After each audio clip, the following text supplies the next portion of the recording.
Hello guys, Happy New Year. I'm here today to review my car actually, the Audi A4 Avant. And I like it a lot. I've had it for three and a half years, and after really researching the car, I actually fell back in love with it.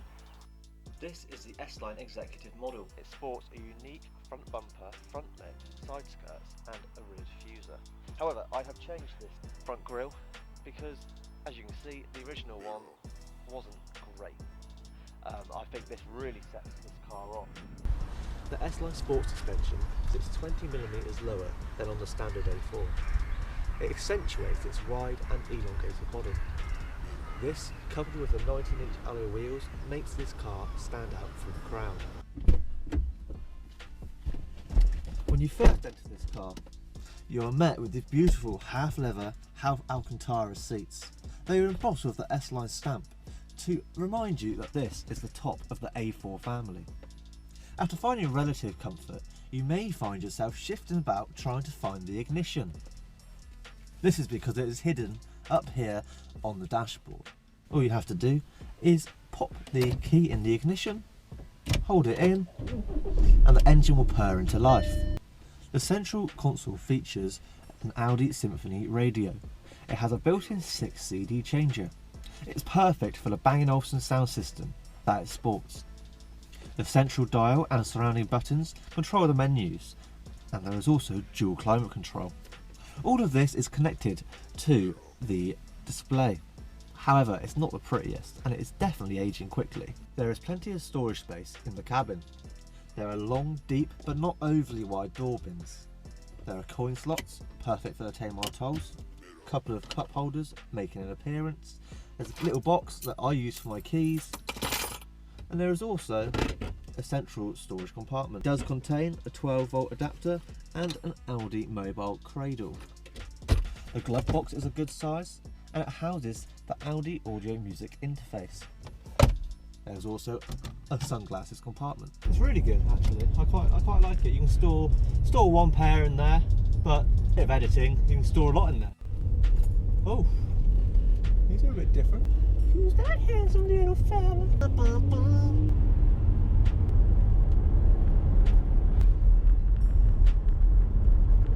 The interior also features a large leather steering wheel, brushed aluminium inlays, and the media system boasts the Bang & Olufsen sound system.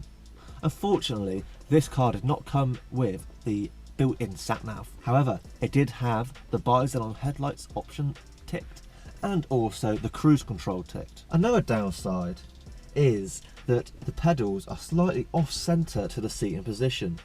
It means you can never be quite comfortable. It also means there's no space for you to really put your clutch foot when you're not using it. It kind of just hovers above it.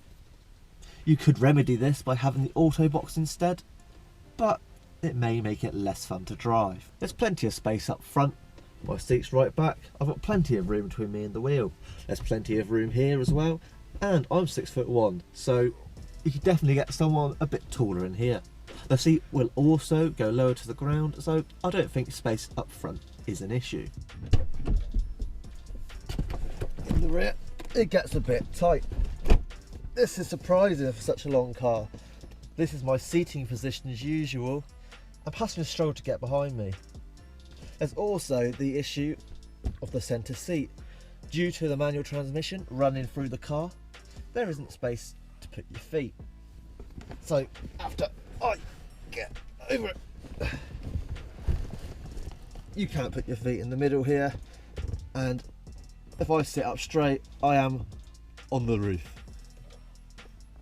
So yes, there's not a lot of space in here. However, when you aren't using the centre seat, you can pull this down. You've got a little armrest. You've also got a first aid kit in here, ready for when you chop your feet off trying to get out of the car. However, there aren't any cup holders, which I think would have been a nice touch, considering that this does give you the more luxury feel. You want to be able to sit back when you're doing the motorway and be quite happy having a drink. There's no cup holders elsewhere in the back either, so it would have been a nice touch.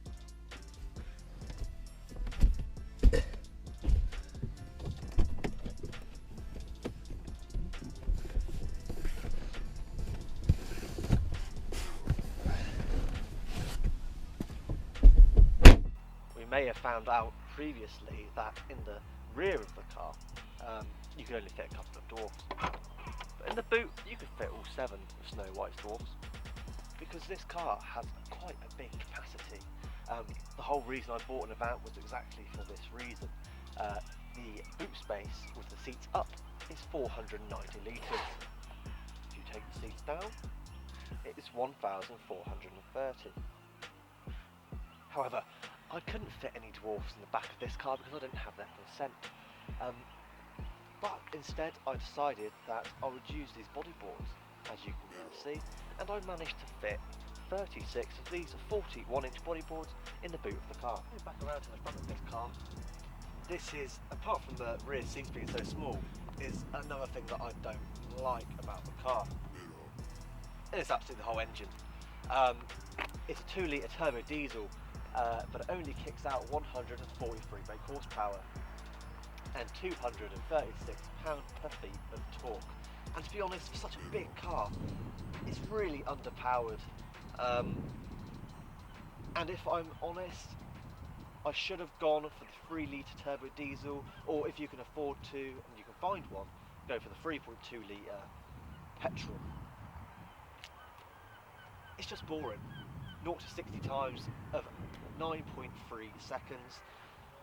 It's just not great, is it? To hit this, you will be sacrificing MPG heavily. I regularly see figures as low as 20. Whilst driving the car today, my fuel consumption has been 21.8 miles to the gallon. Guys, this is a 2-litre turbo diesel. I might as well sell it and get an RS4. The Audi A4. Should you buy one? Yes. Should you buy one brand new? Absolutely not.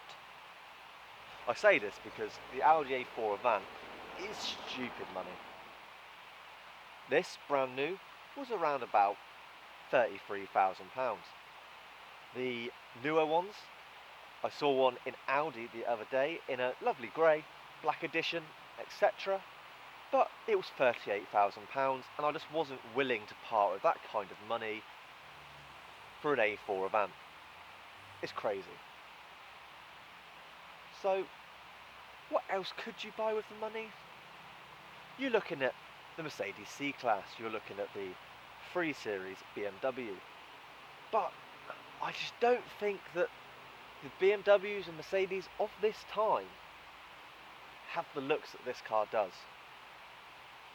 I haven't even told you how old this car is yet, but I bet it'll actually blow your mind. This car has now come up for 10 years old. That's right, 10 years old, and look at it. You can't tell me there's many cars on the road that look this good at a decade old. It's just a brilliant car. You can pick one of these up now for around the £5,000–6,000 mark. It will have around about 100,000 miles on the clock. But the diesel engines especially, they'll easily double that. Just make sure that the clutch has been done, because the clutches on these aren't great. Make sure all the belts are done as well. As long as it's mechanically sound, you'll have happy motoring for many years to come. Please do like, comment and subscribe, and let me know in the comments if you have a car that you would like to be reviewed.